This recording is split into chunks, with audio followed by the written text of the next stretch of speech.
जय माता दी श्रोतागण, स्वागत है आप सभी का आपके अपने चैनल खुशी ज्ञान सागर में। प्रिय श्रोतागण, आज शुक्रवार के दिन आप सुनिए संतोषी माता की व्रत कथा। तो प्रेम से बोलिए संतोषी माता की जय। एक बुढ़िया थी और उसके 7 पुत्र थे।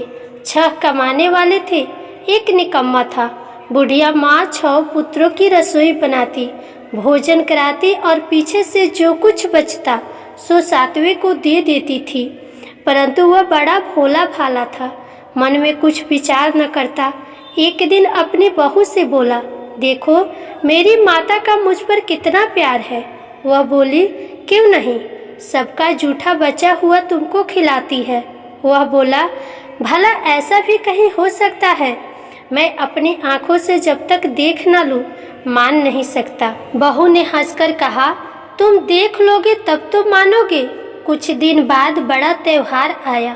घर में 7 प्रकार के भोजन और चूरमा के लड्डू बने। वह जांचने को सिर दर्द का बहाना कर पतला कपड़ा सिर पर ओढ़कर रसोई घर में सो गया और कपड़े में से सब देखता रहा। 6 भाई भोजन करने आए।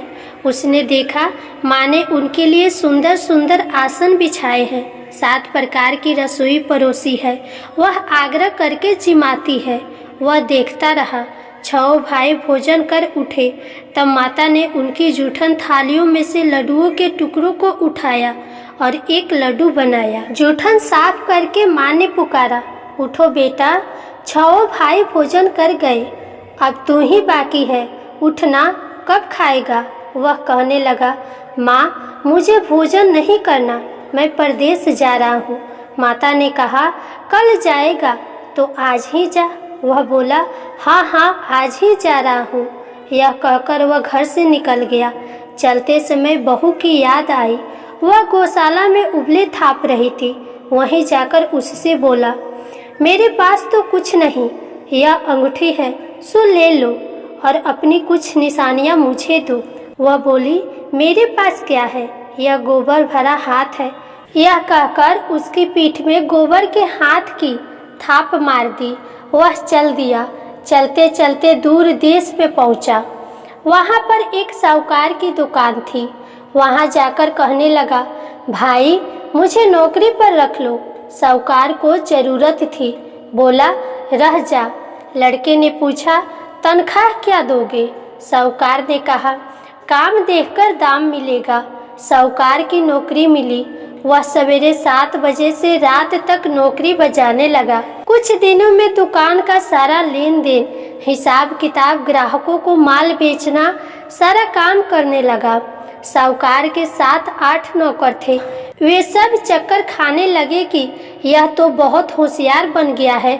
सेठ ने भी काम देखा और 3 महीने में ही उसे आधे मुनाफे का साझीदार बना लिया। वह 12 वर्ष में ही नामी सेठ बन गया और मालिक सारा कारोबार उस पर छोड़कर बाहर चला गया। अब बहू पर क्या बीती सो सुनो। सास ससुर उसे दुख देने लगे। सारे गृहस्थी का काम करा के उसे लकड़ी लेने जंगल में भेजते। इसी बीच घर की रोटियों के आटे से जो भूसी निकलती उसकी रोटी बनाकर रख दी जाती और फूटे नारियल के खोपरे में पानी। इस तरह दिन बीतते रहे। एक दिन वह लकड़ी लेने जा रही थी कि रास्ते में बहुत सी स्त्रियां संतोषी माता का व्रत करती दिखाई दी। वह वहां खड़ी हो कथा सुनकर बोली, बहनों, यह तुम किस देवता का व्रत करती हो और इसके करने से क्या फल मिलता है? इस व्रत के करने की क्या विधि है? यदि तुम अपने व्रत का विधान मुझे समझाकर कहोगी तो मैं भी तुम्हारा एहसान मानूंगी। तब उनमें से एक स्त्री बोली, सुनो, यह संतोषी माता का व्रत है। इसके करने से निर्धनता, दरिद्रता का नाश होता है और लक्ष्मी आती है। मन की चिंताएं दूर होती है। घर में सुख होने से मन को प्रसन्नता और शांति मिलती है। निपुत्र को पुत्र मिलता है। प्रियतम बाहर गया हो तो जल्दी आता है। कुंवारी कन्या को मनपसंद वर मिलता है। राजद्वार में बहुत दिनों से मुकदमा चलता हो तो खत्म हो जाता है। सब तरह से सुख शांति मिलती है। धन जमा होता है, पैसा जायदाद का लाभ होता है। रोग दूर हो जाता है और जो कुछ मन में कामना हो वे सब इस संतोषी माता की कृपा से पूरी हो जाती है, इसमें संदेह नहीं है। वह पूछने लगी, यह व्रत कैसे किया जाता है, यह भी बताओ तो बड़ी कृपा होगी। स्त्री कहने लगी, 1.25 रुपये का गुड़ चना लेना, इच्छा हो तो 5.25 रुपये का लेना या 11.25 रुपये का भी सहूलियत अनुसार ले सकती हो। बिना परेशानी, श्रद्धा और प्रेम से जितना बन सके सवाए लेना।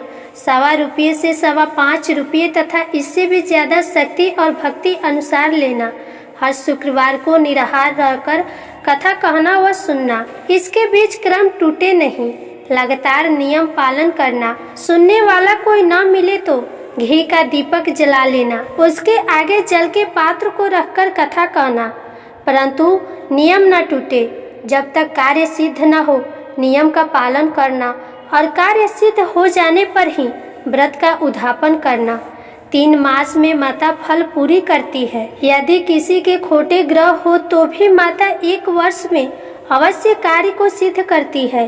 कार्य सिद्ध होने पर ही उद्यापन करना चाहिए, बीच में नहीं।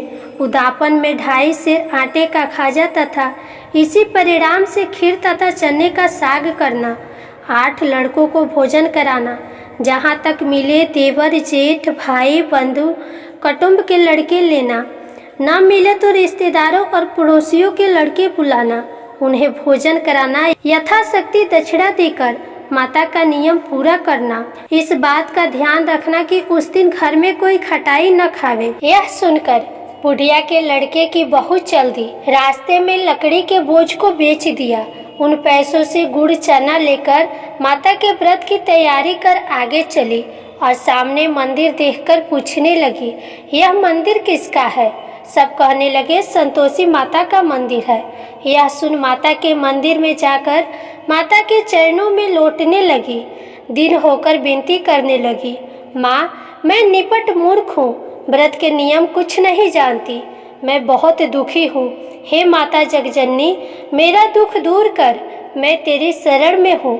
माता को दया आई। एक शुक्रवार बीता कि दूसरे शुक्रवार को ही इसके पति का पत्र आया और तीसरे शुक्रवार को उसका भेजा हुआ पैसा आ पहुंचा। यह देख जेठानी मुंह सिकुड़ने लगी। इतने दिनों के बाद पैसा आया, इसमें क्या बड़ाई है? लड़के ताने देने लगे। काकी के पास अब पत्र आने लगे, रुपया आने लगा। अब तो काकी की खातिर बढ़ेगी, अब तो काकी बुलाने से भी नहीं बोलेगी। बेचारी सरलता से कहती, भैया पत्र आवे रुपया आवे तो सबके लिए अच्छा है। ऐसा कहकर आंखों में आंसू भरकर संतोषी माता के मंदिर में जाकर मातेश्वरी के चरणों में गिरकर रोने लगी। माँ, मैंने तुमसे पैसा नहीं मांगा, मुझे पैसे से क्या काम है? मुझे तो अपने सुहाग से काम है। मैं तो अपने स्वामी के दर्शन और सेवा मांगती हूँ। तब माता ने प्रसन्न होकर कहा, जा बेटी, तेरा स्वामी आएगा। यह सुनकर खुशी से बावली हो घर में जाकर काम करने लगी। अब संतोषी माँ विचार करने लगी, इस भोली पुत्री से मैंने कह तो दिया तेरा पति आवेगा, पर आएगा कैसे? वो तो स्वप्न में भी इसे याद नहीं करता, उसे याद दिलाने मुझे जाना पड़ेगा। इस तरह माता बुढ़िया के बेटे के पास जाकर स्वप्न में प्रकट हो कहने लगी, साहूकार के बेटे, सोता है या जागता है? वह बोला, माता सोता भी नहीं हूँ जागता भी नहीं हूँ, बीच में ही हूँ, कहो क्या आज्ञा है? माँ कहने लगी, तेरा घर बार कुछ है या नहीं? वह बोला, मेरा सब कुछ है माता, माँ बाप भाई बहन बहू क्या कमी है? माँ बोली, भोले पुत्र, तेरी स्त्री घोर कष्ट उठा रही है, माँ बाप उसे दुख दे रहे हैं, वह तेरे लिए तरस रही है, तो उसकी शुद्धि ले। वह बोला, हाँ माता, यह तो मुझे मालूम है, परंतु मैं जाऊं तो जाऊं कैसे? परदेश की बात है, लेन देन का कोई हिसाब नहीं, जाने का कोई रास्ता नजर नहीं आता, कैसे चला जाऊं? माँ कहने लगी, मेरी बात मान, सवेरे नहा धोकर संतोषी माता का नाम ले, घी का दीपक जला, दंडवत कर दुकान पर जा बैठना, देखते देखते तेरा लेन देन सब चुक जाएगा। जमा माल बिक जाएगा, सांझ होते ही धन का ढेर लग जाएगा। वह सवेरे बहुत जल्दी उठ स्नान कर संतोषी माँ को दंडवत कर घी का दीपक जलाकर दुकान पर जा बैठा। थोड़ी देर में वह क्या देखता है कि देने वाले रुपये लाए, लेने वाले हिसाब लेने लगे। कोठे में भरे सामानों के खरीदार नगद दाम में सौदा करने लगे। शाम तक धन का ढेर लग गया। माता का चमत्कार देख प्रसन्न हो मन में माता का नाम लिया। घर ले जाने के वास्ते गहना कपड़ा खरीदने लगा और वहाँ के काम से निपट कर घर को रवाना हुआ। वहाँ बहू बेचारी जंगल में लकड़ी लेने जाती है तो लौटते वक्त माँ के मंदिर पर विश्राम करती है। वह तो उसका रोजाना रुकने का स्थान था। दूर से धूल उड़ती देख वह माता से पूछती है, हे माता, यह धूल कैसी उड़ रही है? माँ कहती है, हे पुत्री, तेरा पति आ रहा है। अब तू ऐसा कर, लकड़ियों के 3 बोझ बना ले। एक नदी किनारे रख, दूसरा मेरे मंदिर पर और तीसरा अपने सिर पर रख। तेरे पति को लकड़ी का गट्ठा देखकर मोह पैदा होगा। वह वहाँ रुकेगा, नाश्ता पानी बना खाकर माँ से मिलने जाएगा। तब तू लकड़ियों का बोझ उठाकर घर जाना और द्वार पर लकड़ियों को रखकर 3 आवाजें जोर से लगाना। लो सासू जी, लकड़ियों का गट्ठा लो, भूसी की रोटी दो, नारियल के खोपरे में पानी दो, आज कौन मेहमान आया है? माँ की बात सुनकर बहू बोली, अच्छा माता, कहकर प्रसन्न हो लकड़ियों के 3 गट्ठे ले आई। एक नदी तट पर रखी, एक माता के मंदिर पर रखा। इतने में ही एक मुसाफिर आ पहुंचा। सूखी लकड़ी देख उसकी इच्छा हुई कि अब यही विश्राम करे और भोजन बना खाकर गांव जाए। इस प्रकार भोजन बनाकर विश्राम करके वह गांव को गया, सबसे प्रेम से मिला। उसी समय बहू सिर पर लकड़ी का गट्ठा लिए आती है। लकड़ी का भारी बोझ आंगन में डाल जोर से 3 आवाजें देती है।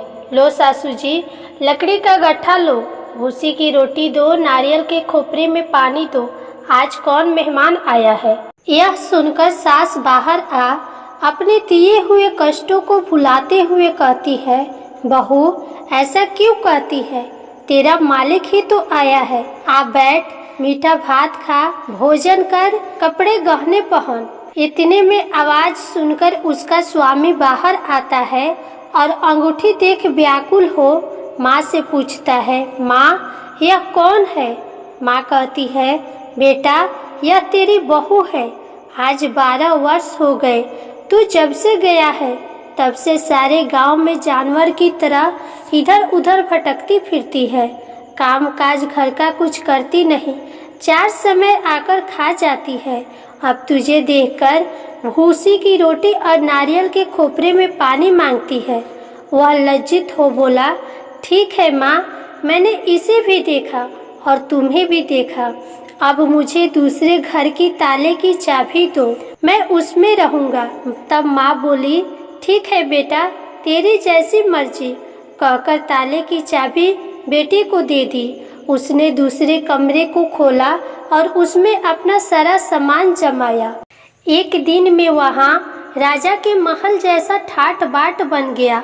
अब क्या था, वे दोनों सुखपूर्वक रहने लगे। इतने में अगला शुक्रवार आया। बहू ने अपने पति से कहा कि मुझे माता का उद्यापन करना है। पति बोला, बहुत अच्छा, खुशी से करो। वह तुरंत ही उद्यापन की तैयारी करने लगी। जेठ के लड़के को भोजन के लिए कहने लगी।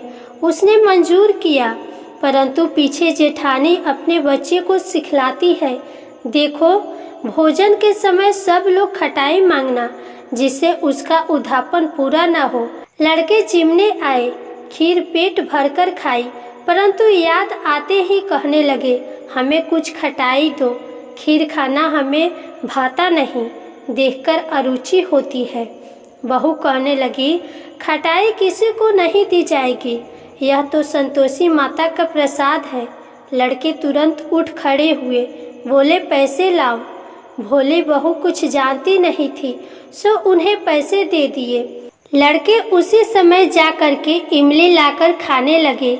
यह देखकर बहू पर संतोषी माता ने कोप किया। राजा के दूत उसके पति को पकड़कर ले गए।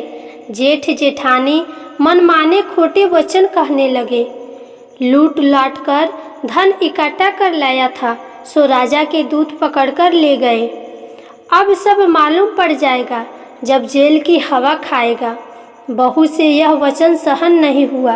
रोती रोती माता के मंदिर गई और कहने लगी, हे माता, तुमने यह क्या किया? हंसाकर अब क्यों रुलाने लगी? माता बोली, पुत्री, तूने उधापन करके मेरा व्रत भंग किया है।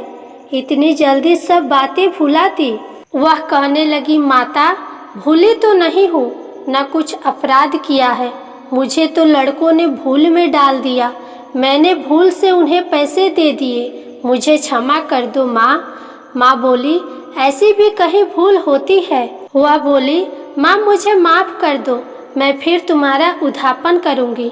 माँ बोली, अब भूल मत करना। वह बोली, अब न होगी। बहू बोली, माँ, अब बतलाओ वह कैसे आएंगे? माँ बोली, जा पुत्री, तेरा पति तुझे रास्ते में ही आता मिलेगा।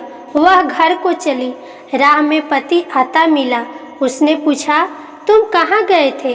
तब वह कहने लगा, इतना धन कमाया है, उसका टैक्स राजा ने मांगा था, वह भरने गया था। वह प्रसन्न होकर बोली, भला हुआ, अब घर चलो। कुछ दिन बाद फिर शुक्रवार आया। वह बोली, मुझे माता का उधापन करना है। पति ने कहा, करो। फिर वह जेठ के लड़के को भोजन को कहने गई। जेठानी ने तो एक दो बातें सुनाई और लड़के को सिखा दिया कि तुम पहले ही खटाई मांगना। लड़के कहने लगे, हमें खीर खाना नहीं भाता, जी बिगड़ता है, कुछ खटाई खाने को देना। वह बोली, खटाई खाने को नहीं मिलेगा, खाना हो तो खाओ। वह ब्राह्मणों के लड़कों को लाकर भोजन कराने लगी। यथाशक्ति दक्षिणा की जगह एक एक फल उन्हें दिया। इससे संतोषी माता प्रसन्न हुई। माता की कृपा होते ही 9वें मास उसको चंद्रमा के समान सुंदर पुत्र प्राप्त हुआ। पुत्र को लेकर प्रतिदिन माताजी के मंदिर में जाने लगी। माँ ने सोचा कि यह रोज आती है, आज क्यों न मैं ही इसके घर चलूं, इसका आसरा देखूं तो सही। यह विचार कर माता ने भयानक रूप बनाया। गुड़ और चने से सना मुख, ऊपर सूंड के समान होठ, उस पर मक्खियाँ भिनभिना रही थी। दहलीज में पाँव रखते ही उसकी सास चिल्लाई, देखो रे, कोई चुड़ैल चली आ रही है, लड़कों इसे भगाओ, नहीं तो किसी को खा जाएगी। लड़के डरने लगे और चिल्लाकर खिड़की बंद करने लगे। छोटी बहू रोशनदान में से देख रही थी। प्रसन्नता से पगली होकर चिल्लाने लगी, आज मेरी माताजी मेरे घर आई है। यह कहकर बच्चे को दूध पिलाने से हटाती है। इतने में सास का क्रोध फूट पड़ा। बोली, इसे देखकर कैसी उतावली हुई है जो बच्चे को पटक दी। इतने में माँ के प्रताप से जहाँ देखो वही लड़के ही लड़के नजर आने लगे। वह बोली, माँ जी, मैं जिनका व्रत करती हूँ यह वही संतोषी माता है। इतना कह झट से सारे घर के किवाड़ी खोल देती है। सबने माता के चरण पकड़ लिए और विनती कर कहने लगे, हे माता, हम मूर्ख हैं, हम अज्ञानी हैं, पापी हैं। तुम्हारे व्रत की विधि हम नहीं जानते। तुम्हारा व्रत भंग कर हमने बहुत बड़ा अपराध किया है। हे माता, आप हमारा अपराध क्षमा करो। इस प्रकार माता प्रसन्न हुई।